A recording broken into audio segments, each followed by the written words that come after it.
জীবনের সব ক্ষেত্রে তিনি আদর্শ দেখানোর চেষ্টা করেছেন। তার প্রাণের শত্রু আব্দুল্লাহ বিন উবাই বিন সলুল, যে তাকে মারার জন্য, তাকে অসম্মান করার জন্য, তাকে অপদস্থ লাঞ্ছিত করার জন্য সব সময় ব্যস্ত থাকত, সেই আব্দুল্লাহ বিন উবাই বিন সলুল যখন মারা যায় তখন মহানবী সাল্লাল্লাহু আলাইহি ওয়াসাল্লাম তার জানাজা পড়িয়েছেন। সাহাবীরা বলেছেন, এ তো মুনাফিক নেতা, এ তো মুনাফিকদের সর্দার, কিভাবে জানাজা পড়াবেন? তিনি বললেন যে দেখো, আল্লাহ তাআলা যতক্ষণ পর্যন্ত আমাকে না জানান যে এই লোক অস্বীকার করেছে, বা যতক্ষণ মধ্যে এটা প্রমাণ না হয় যে সে কাফের ছিল, আমি তার জানাজা পড়াতে বাধ্য। সাহাবী, আল্লাহ তাআলার পক্ষ থেকে আদেশ আসলো যে তুমি যদি এর জন্য 70 বারও ক্ষমা প্রার্থনা করো, একে ক্ষমা করা হবে না। আল্লাহ রসুল, তিনি ছিলেন রাহমাতুল আলামিন, তিনি বললেন আমি 70 বার চাইতে বেশি ক্ষমা চাইব। অর্থাৎ সব সময় চাইতেন মানুষ যেন কোনো না কোনোভাবে পার পেয়ে যায়, ক্ষমা পেয়ে যায়। যদি আমরা তার আদেশ পালন করতাম তাহলে পৃথিবীতে এত ধরনের অশান্তি নৈরাজ্য হতো না। একবার এক ইহুদি আর একবার মুসলমানের মধ্যে ঝগড়া হয়, আপনারা শুনেছেন। মুসলমান ইহুদিকে থাপ্পড় মারে।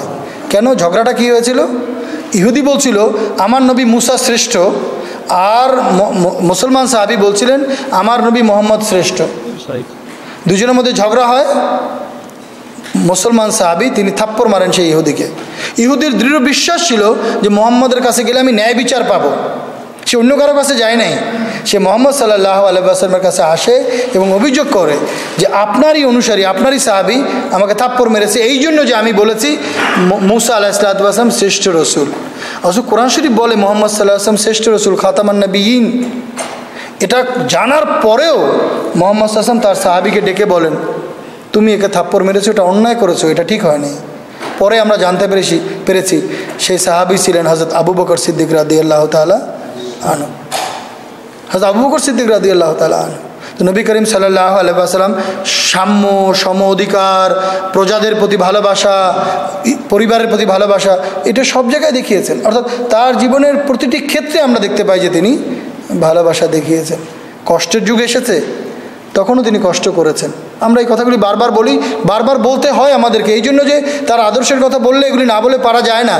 যখন কষ্টের যুগ এসেছে তখন তিনি সবচেয়ে বেশি কষ্ট করে দেখিয়েছেন।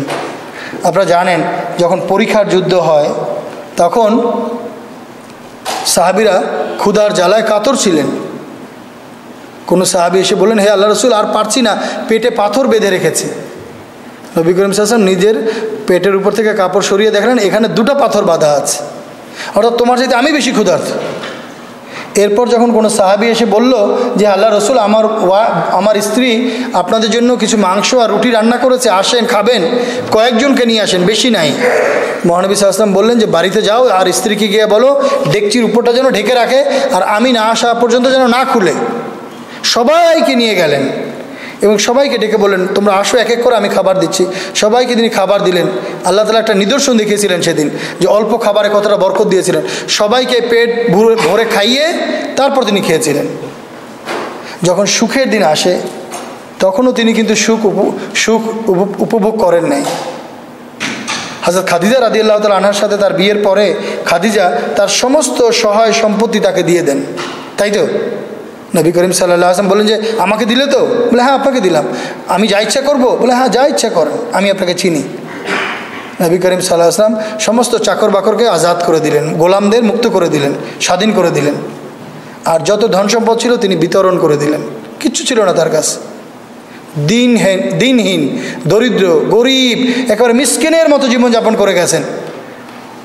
কিন্তু তিনি ছিলেন জগতের বাদশাহ, তিনি ছিলেন দু জাহানের বাদশাহ, সরওয়ারে কায়নাত রাসূলুল্লাহ সাল্লাল্লাহু আলাইহি ওয়াসাল্লাম। দেখেন তার সম্পর্কে কি বলা আছে, হাদিসে বলা আছে ইন্নামা বুইস্তু মুআল্লিমান, অর্থাৎ আমি এই মুহাম্মদ সাল্লাল্লাহু আলাইহি ওয়াসাল্লামকে যে পাঠিয়েছি তাকে পৃথিবীর জন্য শিক্ষক রূপে পাঠিয়েছি।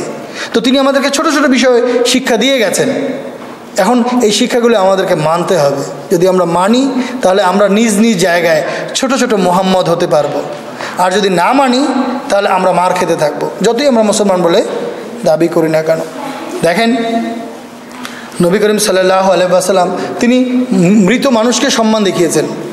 আজকে আপনার সোশ্যাল মিডিয়ার যুগ, যদি আপনি ফেসবুকে যান আপনি দেখবেন এটা বলে যে কেউ যদি হিন্দু মারা যায় বলে ফি নারে জাহান্নামা খালিদিন। আরে এই অধিকার তোমাকে কে দিয়েছে? সে জাহান্নামে যাবে, জান্নাতে যাবে, এই ডিক্লেয়ার দেওয়ার অধিকার তোমাকে কে দিয়েছে? মৌলভী সাহেবরা বড় বড় দাড়ি পাগড়ি এই কথা বলে বলে ওয়াজ করতেছেন, কোথাও নাই এই কথা বলার। কোনো মানুষ যদি মারা যায় তার প্রতি সম্মান দেখানো, এটা নবী করিম সাল্লাল্লাহু আলাইহি ওয়াসাল্লামের সুন্নাত। তিনি ব্যক্তিগতভাবে দেখিয়ে গেছেন। মৃত লাশ তার কোনো ধর্ম নাই, যে মারা গেছে তার কোনো ধর্ম নাই, কিন্তু তার প্রতি সম্মান দেখানো এটা আমার ধর্ম। এক জায়গায় বসেছিলেন, একটা ইহুদির লাশ যাচ্ছিল, সাহাবীরা বললেন, হে আল্লাহ রসুল, এ তো ইহুদির লাশ।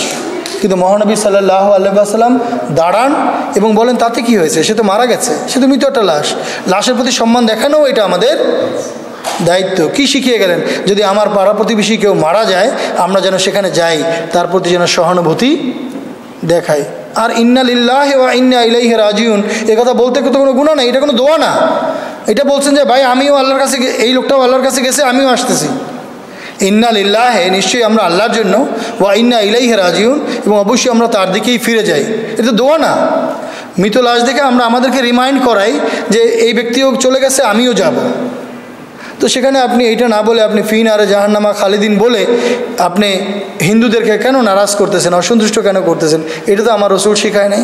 নবী করিম সাল্লাল্লাহু আলাইহি ওয়াসাল্লামকে আল্লাহ তাআলা বলছেন, ইন্নামা বুইস্তু মুআল্লিমান, তোমাকে আমি শিক্ষক হিসেবে পাঠিয়েছি। তিনি শিক্ষা দিয়ে গেছেন যে মানুষকে তুমি ভালোবাসতে শিখো, সে যেই হোক না কেন। আমি বললাম না বক্তৃতার শুরুতে, তিনি সব কিছুতে ভালো জিনিস খুঁজতেন।